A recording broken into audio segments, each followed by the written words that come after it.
स्वराज्य भवन अकोला येथे 3 दिवसीय वंदनीय राष्ट्रसंत तुकडोजी महाराज यांचा 55वा पुण्यतिथी पुण्यस्मरण महोत्सव साजरा करण्यात आला। अखिल भारतीय श्री गुरुदेव सेवा मंडळ अंतर्गत राष्ट्रसंत श्री तुकडोजी महाराज सेवा समितीच्या वतीने हा उत्सव सोहळा पार पडला। या समारंभानंतर कार्यक्रम स्थळी पडलेला विविध कचरा उचलून निर्भय बनवणे स्वच्छता अभियान राबविले।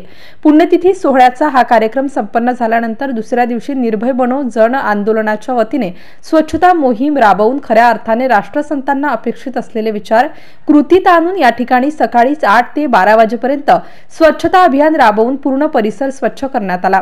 हे अभियान यशस्वी करण्याकरिता निर्भय बनो जन आंदोलनाचे संयोजक गजानन हरणे, जिल्हाध्यक्ष तथा स्वच्छता दूत प्रमोद धर्माडे, महानगर अध्यक्ष नंदकिशोर गावंडे, तालुकाध्यक्ष नारायण मानकर, स्वयंसेवक गजानन कदम, रक्तदाते सुरेश राऊत यांनी अथक परिश्रम घेऊन हे स्वच्छता अभियान यशस्वी केले।